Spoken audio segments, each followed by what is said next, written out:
जय हिंद दोस्तों, मैं शुभम सर आर्मी क्राउन में एक बार फिर से आपका हार्दिक स्वागत करता हूं। फ्रेंड्स, आज का जो ये सेशन मैं लेके आया हूं बहुत ही ज़्यादा बेहतरीन है। तो फ्रेंड्स, सुपर 20 क्वेश्चन है जो कि आने वाले एग्जाम या पिछले कई वर्षों के एग्जाम में पूछा हुआ क्वेश्चन मैं लेके आया हूं। तो फ्रेंड्स, बने रहो अंत तक आर्मी क्राउन के साथ। जिन बच्चों को हमारा पीडीएफ चाहिए वो नीचे डिस्क्रिप्शन में टेलीग्राम का लिंक दिया हुआ है, आप वहां से जुड़ करके इसका पूरा पीडीएफ प्राप्त कर सकते हैं। मैं इस सेशन के बाद इसका पीडीएफ के साथ साथ आंसर भी अपलोड कर दूंगा। आप टेलीग्राम चैनल से जुड़िए, वहां पे भी आपको इसका पूरा पूरा आंसर के साथ पीडीएफ मिल जाएगा। और जिन बच्चों को हमारा व्हाट्सएप ग्रुप नंबर चाहिए फ्रेंड्स, हमारा व्हाट्सएप ग्रुप नंबर है, आप लिख लो। व्हाट्सएप ग्रुप नंबर से भी आप ज्वाइन हो करके इसका पूरा पीडीएफ प्राप्त कर सकते हो। तो हमारा व्हाट्सएप ग्रुप नंबर है 8799191206। इस नंबर पर आप जुड़ करके, व्हाट्सएप ग्रुप नंबर है हमारा, व्हाट्सएप ग्रुप नंबर पर आप जुड़ करके इसका पूरा पीडीएफ प्राप्त कर सकते हैं विथ आंसर के साथ में। ठीक है फ्रेंड्स, तो बने रहो अंत तक आर्मी क्राउन के साथ। चलते हैं पहले क्वेश्चन की तरफ। पहला क्वेश्चन स्क्रीन पे है, भारतीय संविधान की 8वीं अनुसूची में कुल कितने भाषाओं का उल्लेख है? भारतीय संविधान की 8वीं अनुसूची में कुल कितनी भाषाओं का उल्लेख है? तो फ्रेंड्स, इसका सही जवाब हो जाएगा 22 भाषा। भारतीय संविधान की 8वीं अनुसूची में 22 भाषाओं का उल्लेख मिलता है। बात तो हो गई 8वीं अनुसूची की, तो अब बात करते हैं कि कौन से भाग में है। तो फ्रेंड्स, अनुच्छेद 22 भाग तो दिया हुआ है, 22 अनुसूची है। ठीक है फ्रेंड्स, अनुच्छेद की बात करें तो अनुच्छेद 343 से 351 में हिंदी भाषा का उल्लेख मिलता है। ठीक है फ्रेंड्स, और 21वें संविधान संशोधन 21वें संविधान संशोधन द्वारा सिंधी को जोड़ा गया था। 21वें संविधान संशोधन द्वारा भारत की 8वीं अनुसूची में सिंधी भाषा को जोड़ा गया था, और 71वें संविधान संशोधन द्वारा 71वें संविधान संशोधन द्वारा जोड़ा गया था मणिपुरी, कोंकणी और नेपाली को। मणिपुरी, कोंकणी तथा नेपाली को 71वें संविधान संशोधन 1976 के द्वारा जोड़ा गया था भाषा में। तो भारतीय संविधान की 8वीं अनुसूची में 22 भाषाओं का उल्लेख मिलता है। अनुच्छेद 343 से 351 में इसका उल्लेख मिलता है, अनुच्छेद में 8वीं अनुसूची में मिलता है, और 21वें संविधान संशोधन द्वारा सिंधी को जोड़ा गया, और 71वें संविधान संशोधन मणिपुरी, कोंकणी और नेपाली भाषा को भारतीय संविधान की 8वीं अनुसूची में जोड़ा गया। नेक्स्ट क्वेश्चन है फ्रेंड्स, केपी नहर किन दो राज्यों को जोड़ता है? केपी नहर किन दो राज्यों को जोड़ता है? तो फ्रेंड्स, इसका सही जवाब हो जाएगा केपी नहर आंध्र प्रदेश और तमिलनाडु को जोड़ता है, जो कि आपका सी राइट आंसर हो जाएगा। आंध्र प्रदेश और तमिलनाडु को केपी नहर जोड़ता है।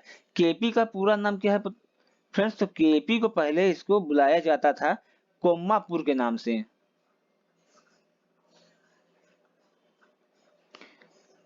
कोम्मापुर के नाम से इसे कहा जाता था। इसका पूरा हिंदी नाम है केपी का, कोम्मापुर के नाम से जाना जाता था। 1806 से 1882 तक इसका निर्माण हुआ था इसके बीच। ठीक है बस, तो केपी नहर किन दो राज्यों को जोड़ता है? तो केपी नहर आंध्र प्रदेश तथा तमिलनाडु को जोड़ता है, जो कि आपका सी सही जवाब हो जाएगा। बढ़ते हैं नेक्स्ट क्वेश्चन की तरफ। नेक्स्ट क्वेश्चन है, हिंदी भाषा के बाद भारत की सर्वाधिक दूसरी बोली जाने वाली भाषा कौन सी है? तो फ्रेंड्स, जब आप क्वेश्चन के अनुसार ही समझ गए होंगे कि भारत की सर्वाधिक बोली जाने वाली भाषा फिर हिंदी है, और उसके बाद दूसरी पूछ रहा है कि दूसरी सर्वाधिक बोले जाने वाली भाषा कौन सी है? तो फ्रेंड्स, इसका सही जवाब हो जाएगा सी बांग्ला। बांग्ला ऐसी भाषा है भारत की जो हिंदी के बाद दूसरी सर्वाधिक बोली जाने वाली भाषा है। ठीक है फ्रेंड्स, बढ़ते हैं, लेकिन इंपॉर्टेंट क्वेश्चन है, इसको आप नोट कर लीजिएगा। बहुत इंपॉर्टेंट क्वेश्चन है कि हिंदी के बाद भारत की दूसरी सर्वाधिक बोली जाने वाली भाषा बांग्ला है। बढ़ते हैं नेक्स्ट क्वेश्चन की तरफ। नेक्स्ट क्वेश्चन है, इंदिरा गांधी हवाई अड्डा कहाँ पर स्थित है? इंदिरा गांधी अंतरराष्ट्रीय हवाई अड्डा कहाँ पर स्थित है? तो इंदिरा गांधी हवाई अड्डा स्थित है आपका दिल्ली में, जो कि बी आपका राइट आंसर हो जाएगा। इंदिरा गांधी हवाई अड्डा दिल्ली में स्थित है। बात करते हैं कोलकाता की, तो कोलकाता में स्थित है सुभाष चंद्र बोस।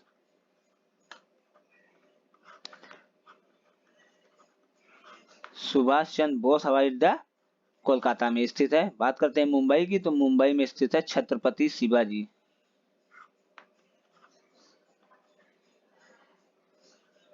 छत्रपति शिवाजी महाराज हवाई अड्डा मुंबई में स्थित है। अब बात करते हैं मद्रास की, तो चेन्नई में स्थित है। चेन्नई अंतरराष्ट्रीय हवाई अड्डा के नाम से जाना जाता है।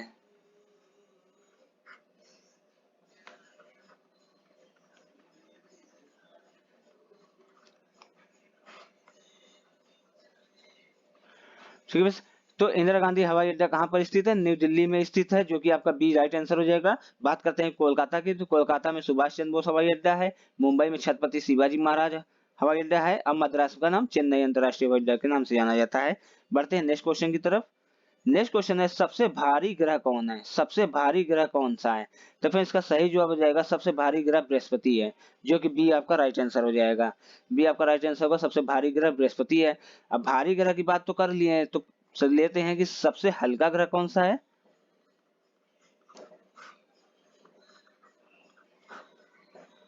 सबसे हल्का ग्रह की बात करेंगे तो हो जाएगा आपका शनि। शनि सबसे हल्का ग्रह है और सबसे भारी ग्रह बृहस्पति है। ठीक है बस। जिन बच्चों को हमारा व्हाट्सएप ग्रुप नंबर चाहिए, मैं लिख दे रहा हूं, आप यहां से भी जुड़ करके इसका पूरा पीडीएफ प्राप्त कर सकते हैं। तो हमारा व्हाट्सएप ग्रुप नंबर है 8799191206। इस नंबर पर आप जुड़ करके हमारा पूरा पीडीएफ आंसर के साथ में प्राप्त कर सकते हैं। ठीक है बस। बढ़ते हैं नेक्स्ट क्वेश्चन की तरफ। नेक्स्ट क्वेश्चन है, बहत मुद्रा किस देश की है? बहत मुद्रा किस देश की है? तो फ्रेंड बहत मुद्रा आपकी है थाईलैंड की, जो कि आपका ए राइट आंसर हो जाएगा। बहत मुद्रा थाईलैंड की है, जो कि आपका ए राइट आंसर होगा। भारत की मुद्रा का नाम है रुपया। हाँ, इजराइल की मुद्रा का बात करें तो इजराइल की मुद्रा का नाम है न्यू शेकेल।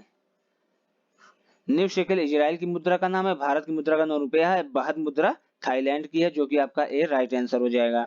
बढ़ते हैं नेक्स्ट क्वेश्चन की तरफ। नेक्स्ट क्वेश्चन है, राष्ट्रीय खेल दिवस कब मनाया जाता है? राष्ट्रीय खेल दिवस कब मनाया जाता है फ्रेंड्स? तो राष्ट्रीय खेल दिवस मनाया जाता है 29 अगस्त को। 29 अगस्त को राष्ट्रीय खेल दिवस के रूप में मनाते हैं। बात करते हैं 11 जुलाई की, तो 11 जुलाई को मनाया जाता है विश्व जनसंख्या दिवस।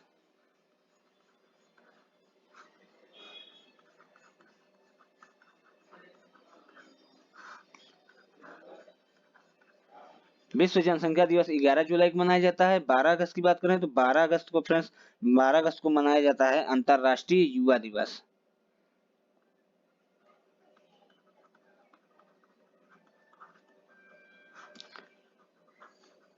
अंतरराष्ट्रीय युवा दिवस 12 अगस्त को मनाया जाता है। ठीक है फ्रेंड्स। 28 जुलाई को मनाया जाता है विश्व हेपेटाइटिस दिवस।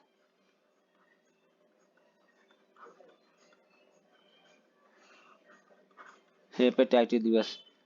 देखिए फ्रेंड्स, आर्मी क्राउन एक ऐसा चैनल है जिसमें आपको क्वेश्चन के साथ आंसर तो बताता है, प्लस जो बाकी ऑप्शन भी है उसके बारे में भी बताता है। अन्य कहीं कोई संस्थान ऐसा नहीं पढ़ाता है कि जो आपको क्वेश्चन के साथ आंसर तो बताए ही, प्लस जो बाकी के ऑप्शन भी हैं उसके बारे में भी जानकारी दे। तो फ्रेंड्स बने रहो आर्मी क्राउन के साथ। अगला क्वेश्चन है, हमारे सौर मंडल का सबसे गर्म ग्रह कौन सा है? देखिए फ्रेंड्स, हमारे सौर मंडल का सबसे गर्म ग्रह की बात करें तो शुक्र हो जाएगा, जो कि आपका ए राइट आंसर हो जाएगा। शुक्र हमारा सौर मंडल का सबसे गर्म ग्रह है।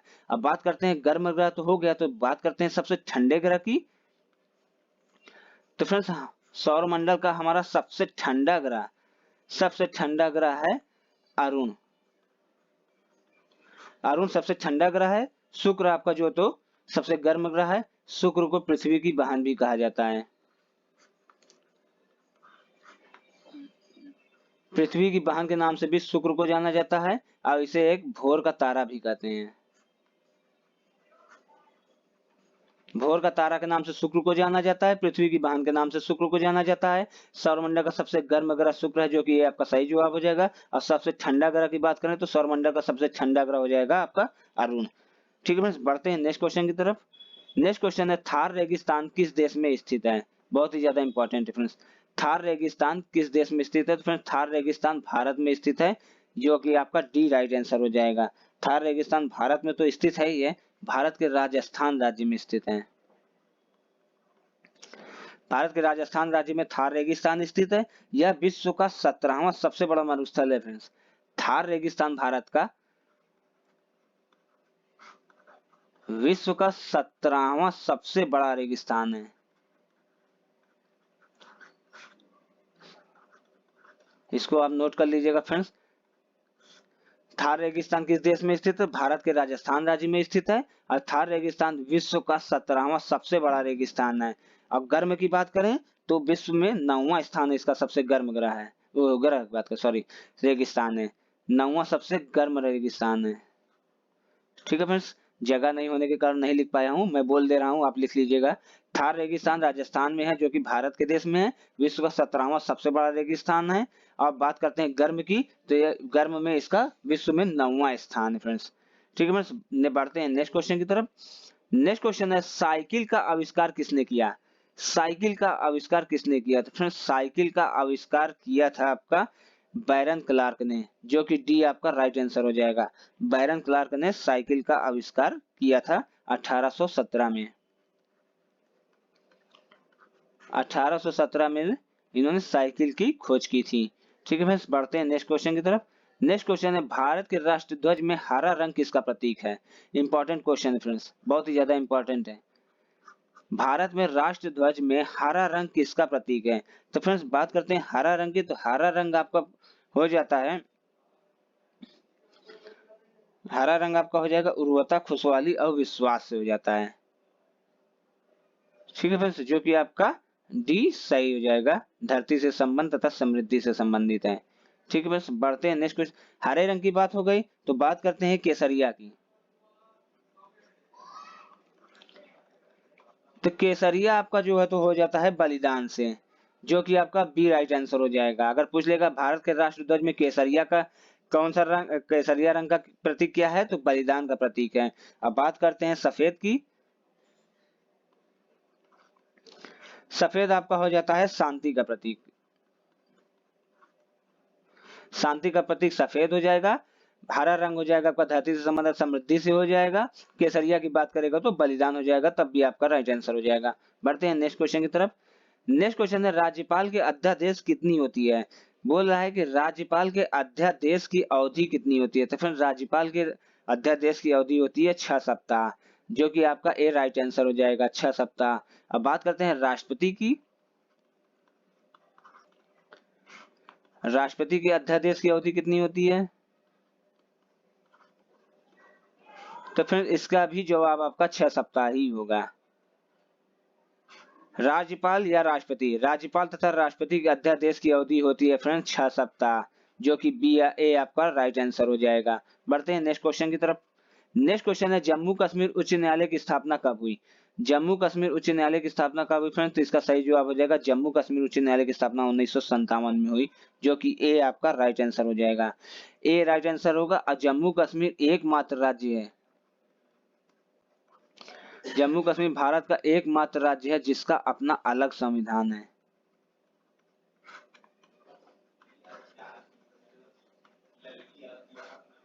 अपना अलग संविधान है। अब एक इंपॉर्टेंट चीज बता रहे हैं friends, RBI reserve bank of India अपना संचालन यहाँ पर नहीं करता है नोटों का,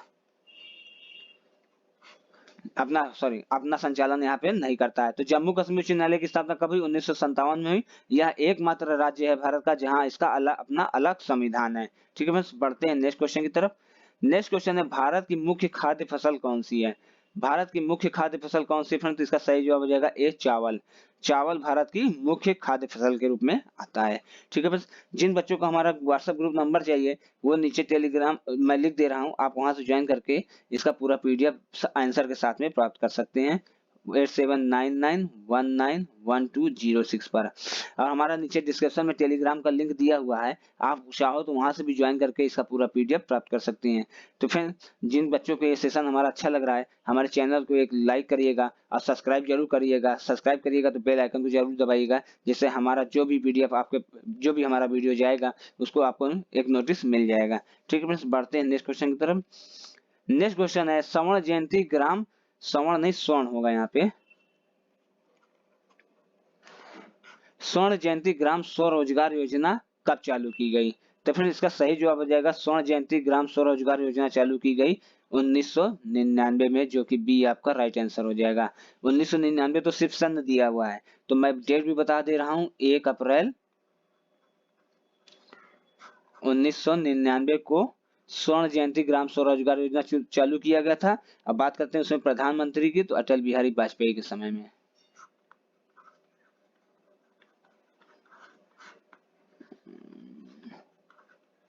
अटल बिहारी वाजपेयी प्रधानमंत्री के समय में 1 अप्रैल 1999 को स्वर्ण जयंती ग्राम स्वरोजगार योजना चालू की गई थी, जो कि बी आपका राइट आंसर हो जाएगा। बढ़ते हैं नेक्स्ट क्वेश्चन की तरफ। नेक्स्ट क्वेश्चन है, प्रथम पंचवर्षीय योजना किस मॉडल पर आधारित है?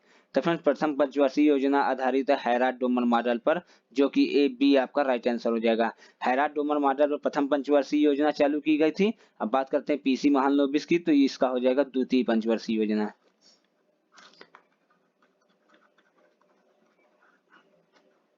द्वितीय पंचवर्षीय योजना का मॉडल बनाया गया था पीसी महालनोबिस पर, और प्रथम पंचवर्षीय योजना बनाई गई थी हैराट डोमर मॉडल पर, जो कि बी आपका राइट आंसर हो जाएगा। बढ़ते हैं नेक्स्ट क्वेश्चन की तरफ। नेक्स्ट क्वेश्चन है, उत्तर रेलवे का मुख्यालय कहाँ है? उत्तर रेलवे का मुख्यालय कहाँ है? तो फ्रेंड्स, इसका सही जवाब आ जाएगा नई दिल्ली। नई दिल्ली में उत्तर रेलवे का मुख्यालय स्थित है। अब बात करते हैं हुबली की, तो हुबली की बात करें तो हुबली का है आपका दक्षिण पश्चिम रेलवे। शॉर्ट में लिख दे रहा हूं, आप समझ जाइएगा। दक्षिण पश्चिम रेलवे का मुख्यालय हुबली है।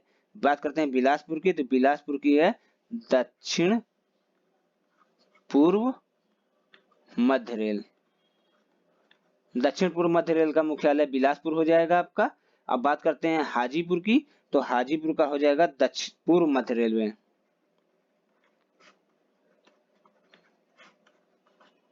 पूर्व मध्य रेल का मुख्यालय हाजीपुर, दक्षिण पूर्व मध्य रेल का मुख्यालय बिलासपुर, दक्षिण पश्चिम रेलवे का मुख्यालय हुबली, उत्तर रेलवे का मुख्यालय नई दिल्ली, जो कि आपका ये राइट आंसर हो जाएगा।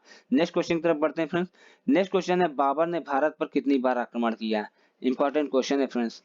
बाबर ने भारत पर कितनी बार आक्रमण किया? तो बाबर ने भारत पर 5 बार आक्रमण किया, जो कि आपका ये राइट आंसर हो जाएगा। बाबर ने भारत पर 5 बार आक्रमण किया था। बढ़ते हैं नेक्स्ट क्वेश्चन की तरफ। नेक्स्ट क्वेश्चन है, गद्दी पर बैठने से पहले हुमायूं कहाँ का सूबेदार था?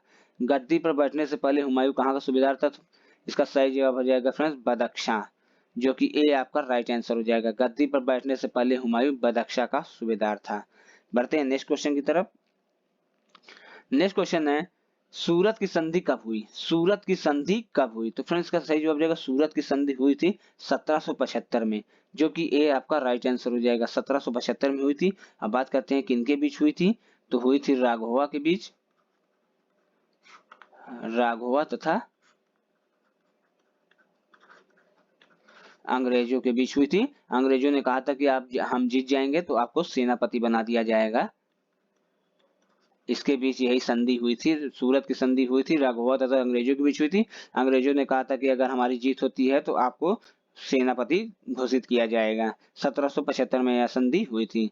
तो फ्रेंड्स, हमारा व्हाट्सएप ग्रुप नंबर है 8799191206। आप यहां से जुड़ करके इसका पूरा पीडीएफ प्राप्त कर सकते हैं, या हमारा नीचे डिस्क्रिप्शन में टेलीग्राम का लिंक दिया हुआ है, आप वहां से भी चाहो तो इसका जुड़ करके इसका पूरा पीडीएफ आंसर के साथ में प्राप्त कर सकते हैं। तो फ्रेंड्स, उम्मीद है कि आपको हमारा ये सेशन बहुत ही अच्छा लगा होगा, और अच्छा लगा फ्रेंड्स तो हमारे चैनल को सब्सक्राइब करिएगा, बेल आइकन को दबाना नहीं जरूर बेल आइकन को जरूर दबाइएगा फ्रेंड्स। और जिन बच्चों को हमारा ये सेशन अच्छा लगा, एक लाइक जरूर करिएगा फ्रेंड्स, और अपने दोस्तों में शेयर करिएगा। तो फ्रेंड्स, आज के लिए इतना ही। शुभ रात्रि, गुड नाइट, जय हिंद।